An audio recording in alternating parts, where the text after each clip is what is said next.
Bom dia, alunos do terceiro ano. Mais uma vez, nós estamos aqui para nós estudarmos a semana 3 do PET 2. A gente vai estar continuando aqui com o nosso tema Diversidade Biológica em Ambientes Tropicais. O tema geral é a relação Sociedade e Natureza em Questão, que nós já havíamos começado a estudar esse tema, né? No PET 2, desculpem, na semana 2, nós falávamos sobre a questão da desertificação. E hoje a gente vai falar sobre a questão da biodiversidade em ecossistemas tropicais. Então, o que nós temos aqui? Caro estudante, nessa semana você vai compreender a importância da preservação do meio ambiente e da conservação da biodiversidade, dando ênfase ao ecossistema local. Primeiro, quando a gente fala de biodiversidade, o texto vai vir aqui colocando para nós, a biodiversidade envolve o conjunto de seres vivos num determinado local, que seja as florestas, as flores, os insetos, os animais, todo o conjunto de seres vivos que vivem em um determinado local, nós chamamos de biodiversidade. Aí vem a definição lá. A definição mais conhecida de biodiversidade foi definida pela Convenção sobre a Diversidade Biológica, assinada no Brasil durante a Rio 92. Ou seja, houve uma reunião entre vários países sobre as questões ambientais no nosso país em 1992, e aí eles criaram um significado, deram um conceito para o que é biodiversidade. E a própria palavra bio já vem dizer vida, ou seja, o que é biodiversidade? Os diversos tipos de vida que existem no ecossistema. Professor, o que é um ecossistema? Ecossistemas são os conjuntos de florestas que nós temos, de biomas, poderíamos assim dizer. Por exemplo, o cerrado é um ecossistema, o deserto é um ecossistema, a floresta amazônica é um ecossistema, a Mata Atlântica é um ecossistema. O conjunto de florestas que existem pelo mundo a gente chama de ecossistema. Nesse caso que nós vamos estudar em específico são os ecossistemas tropicais. O que são ecossistemas tropicais? São as florestas de áreas tropicais. Então a gente vai estar dando ênfase aqui para floresta amazônica e Mata Atlântica, que são florestas de áreas tropicais. Então nós vamos estar estudando essa biodiversidade dessas áreas tropicais, que são as regiões que se encontram nos trópicos, regiões mais quentes, que chove em determinadas épocas do ano com mais intensidade. Então é isso aqui que nós vamos estar estudando. Assim, a biodiversidade significa a variabilidade de organismos vivos de todas as origens, compreendendo, dentre outros, os ecossistemas terrestres, marinhos e outros ecossistemas aquáticos e os complexos ecológicos de que fazem parte. Compreendendo ainda a diversidade dentro de espécies, entre espécies de ecossistemas. Ou seja, o conjunto de vida que existe no determinado local. Então, nós temos o ecossistema marinho, ou seja, nós temos a fauna marinha nos rios, nos oceanos, todo o conjunto de peixes que residem no oceano, por exemplo, mas as plantas aquáticas que existem naquele local também é um ecossistema. Nos desertos, por mais que seja quente, tem um conjunto de vegetação específica daquele lugar, tem animais que residem naquele lugar, então é um ecossistema. A variedade de biomas reflete a enorme riqueza da flora e da fauna brasileira. O Brasil abriga a maior biodiversidade do planeta.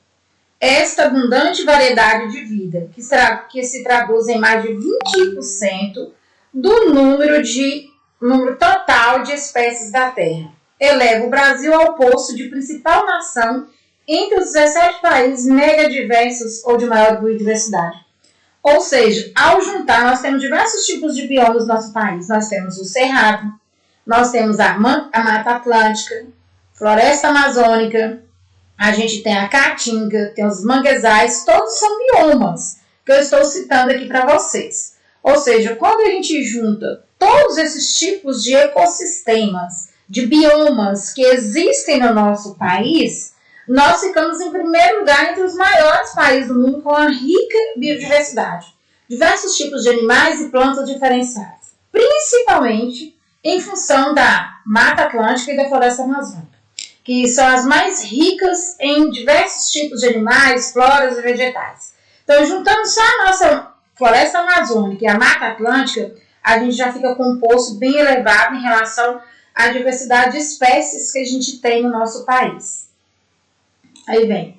Entre os principais fatores responsáveis por essa variedade biológica no Brasil estão a sua extensão territorial e os diferentes climas. O território brasileiro é o quinto maior do mundo, sua área de 8.514.876 km². Possui grande extensão de matas tropicais, locais que apresentam grande biodiversidade, como a floresta amazônica e a Mata Atlântica e o Pantanal. São 6 os tipos climáticos presentes no Brasil: equatorial, tropical, tropical de altitude, tropical atlântico, subtropical e semiárido. Aqui a gente está falando dos tipos de climas que existem no nosso país. Clima equatorial, ele envolve a floresta amazônica, pega toda aquela região da floresta amazônica. Clima tropical, é o clima tropical dessa região em que já vai estar pegando a Mata Atlântica, ou seja, a região do litoral. Então, nós vamos ter a Mata Atlântica aqui. Clima tropical de altitude. O que é altitude? É uma parte mais elevada em relação ao nível do mar. Então, tropical de altitude, a gente vai ter aqui os pampas na região sul, aquelas regiões ali mais frias, aquele tipo de bioma, o dos pampas vai estar localizado ali no tropical de altitude. Tropical atlântico, pega uma faixa da Mata Atlântica, a área toda da Mata Atlântica, o tropical atlântico, porque é a área de floresta que é banhada pelo Oceano Atlântico. Então, o clima vai chamar-se tropical atlântico em função da influência que recebe das correntes marítimas que vêm do Oceano Atlântico. Subtropical, já é um clima mais frio, né? A gente vai perceber que vai ter as estações mais definidas no clima subtropical. Nesse clima subtropical, nós vamos ter ali as vegetações no nosso país de araucárias, na região sul do nosso país. É um ecossistema. E o semiárido. No semiárido, nós vamos ter aqui o bioma, da Caatinga, que fica no Nordeste brasileiro, que envolve aqueles estados do Nordeste brasileiro. E nós, no caso aqui da nossa região de Felixlândia, a gente tem um clima tropical também. Vamos voltar aqui. Nosso tipo de bioma nosso é o cerrado. Então, nós temos um clima tropical, semiárido, porque a região de cerrado, o clima é mais seco, chove apenas uma vez por ano. Então, nós vamos ter esse clima tropical, tá? No entanto, a biodiversidade do Brasil está sendo extremamente prejudicada pelas diversas atividades econômicas. O desmatamento é um dos principais vilões. Muitas espécies morrem durante as queimadas, além de serem expulsas de seus habitats naturais. Outra prática agressiva à biodiversidade é a biopirataria, reduzindo de forma significativa a fauna e flora, causando um desequilíbrio na cadeia alimentar. Certo.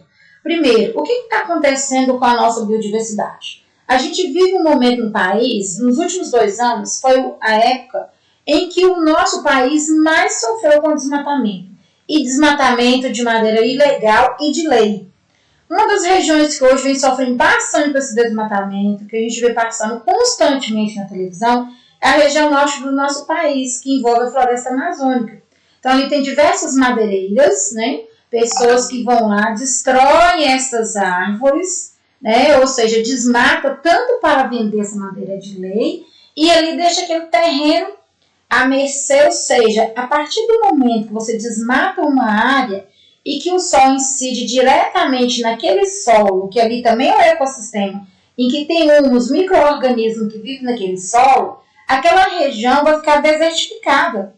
Além de ficar desertificado, o solo vai ficando arenoso, ou seja, o sol incidindo constantemente sobre uma área que não tem cobertura vegetal, ao longo do tempo, vai ressecando aquela área, aquele solo vai se tornando arenoso. Então, o desmatamento e a queimada tornam o solo arenoso, infértil, e o desmatamento e a queimada são fatores que fazem isso. Outro problema do desmatamento na região norte do nosso país Além disso, as pessoas estão desmatando também, fazendo queimadas para a criação de animais naquela região.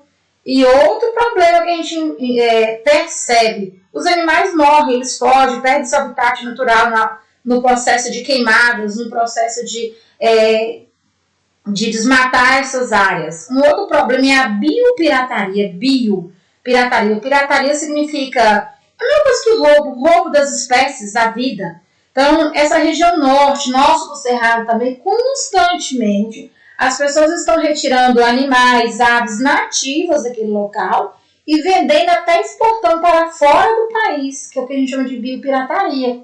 E aí são onças que eles exportam, são diversos tipos de cobras daquela região que eles estão exportando, sem contar as plantas medicinais que são muito intensas e tem muitos naquela região.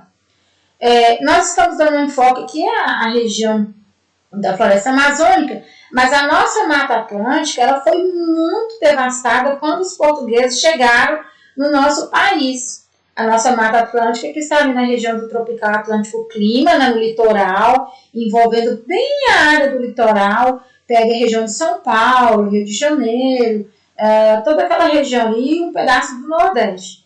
Quando os portugueses chegam ao Brasil, o que eles fazem?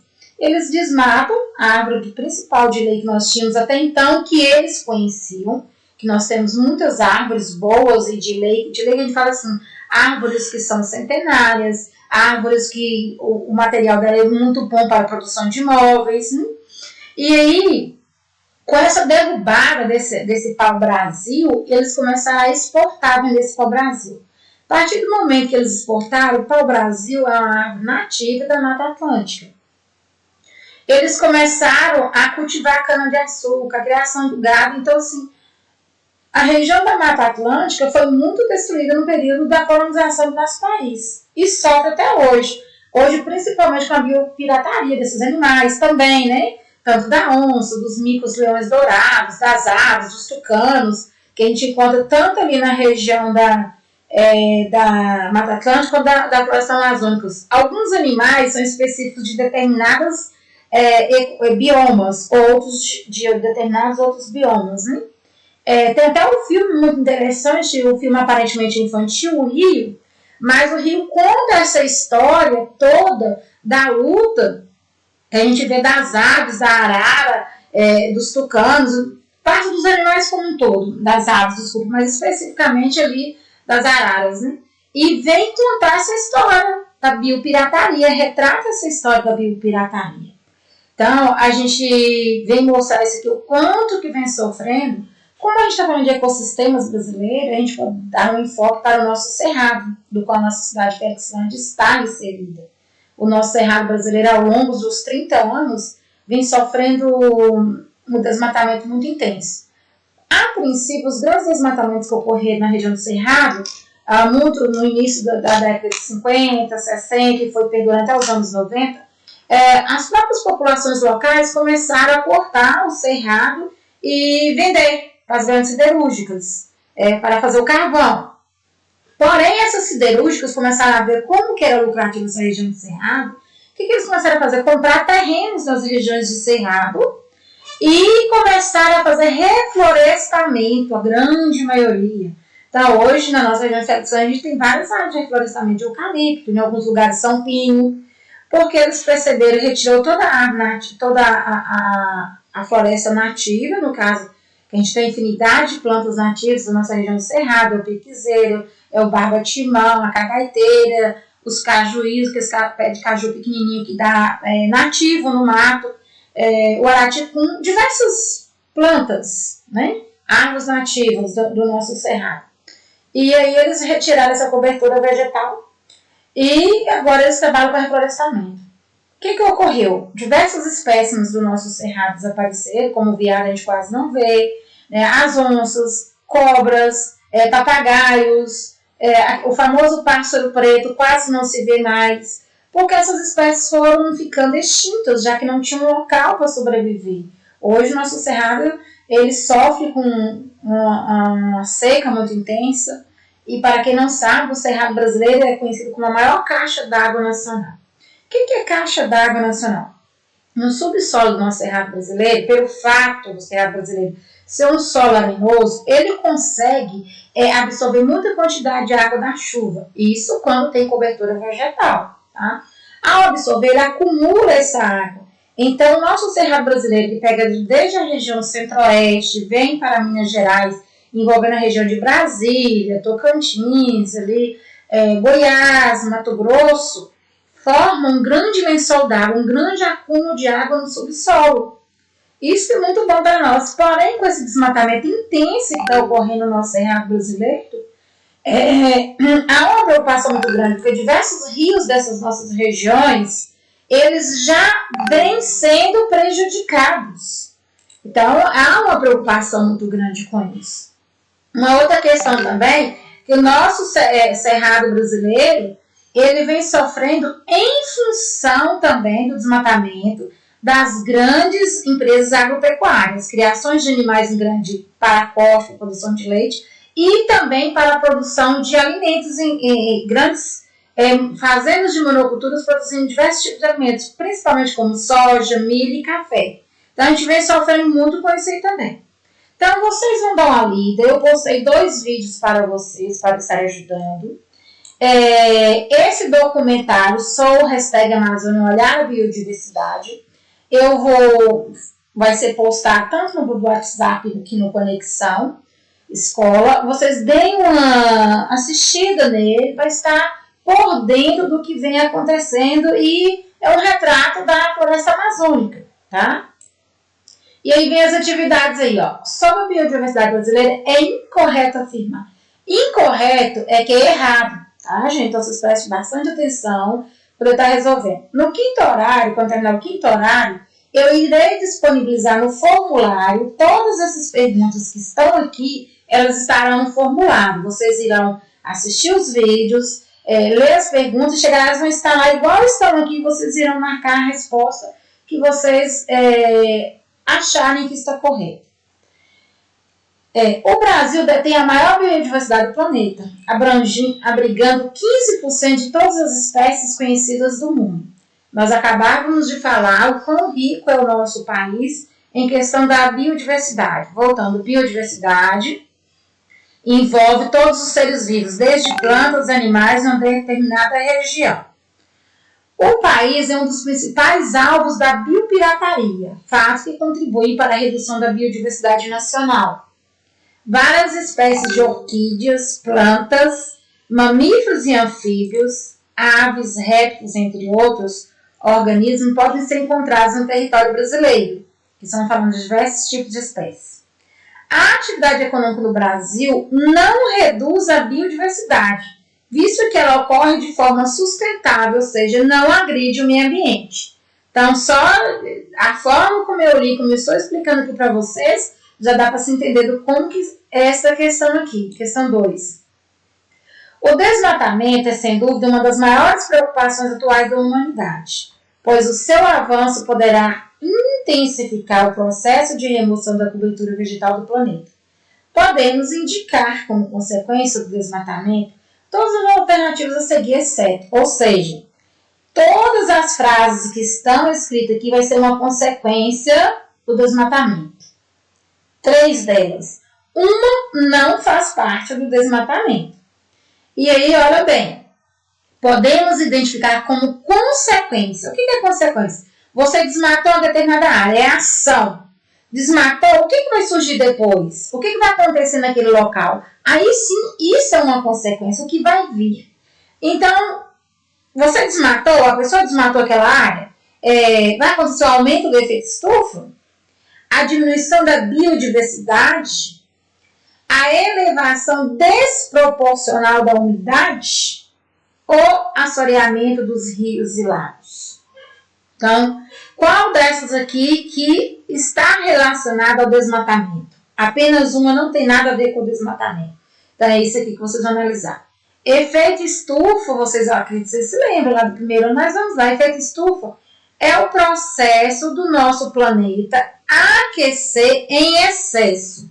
Como que é o efeito estufa? O que é isso? Como que aquece em excesso? Ele vai aquecer em excesso devido ao grande número de gases tóxicos são lançados na atmosfera, aí provoca uma capa de proteção, como se fosse de proteção da nossa atmosfera, só com gases. Aí os raios solares que incidem no nosso planeta, as plantas, o sol, a água, nós, seres humanos, absorvemos esse calor dos raios solares que incidem. No decorrer do dia, nós, seres humanos, evaporamos, a árvore, o solo, as águas evaporam, ou seja, devolvem este calor para a atmosfera. Porém, com os gases tóxicos, como que formam tipo uma capa, ele não deixa esse calor sair. Quando ele não sai, dá um superaquecimento, que transforma-se em aquecimento global. Então, o efeito estufa em excesso, ele prejudica o nosso planeta, tá? E aí ele é causado, o efeito estufa, em função dos escapamentos dos carros, monóxido de carbono, dióxido de carbono, queima, né, de árvores, lançamentos de fumaça dos gases tóxicos através das indústrias, SO2.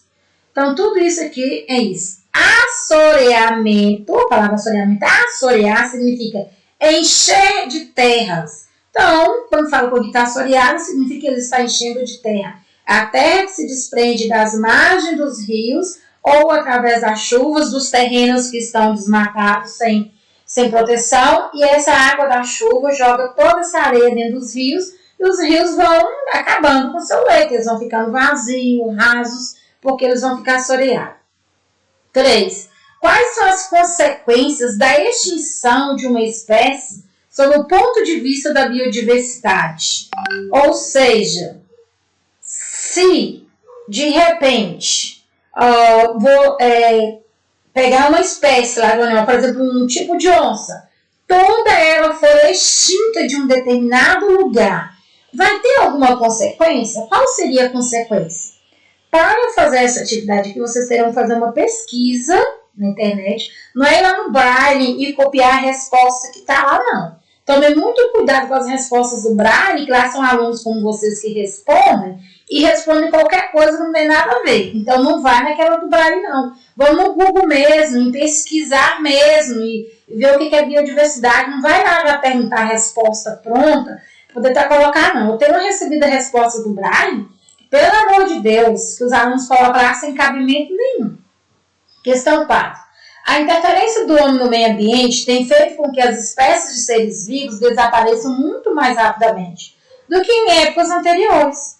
Vários mecanismos de proteção do planeta têm sido discutidos por cientistas, organizações e governantes. Entre esses mecanismos, destaca-se o acordado na Convenção sobre a Diversidade Biológica, durante a Rio 92, que afirma que a nação tem direito sobre a variedade de vida contida em seu território e o dever de conservá-la, utilizando-se dela de forma sustentável.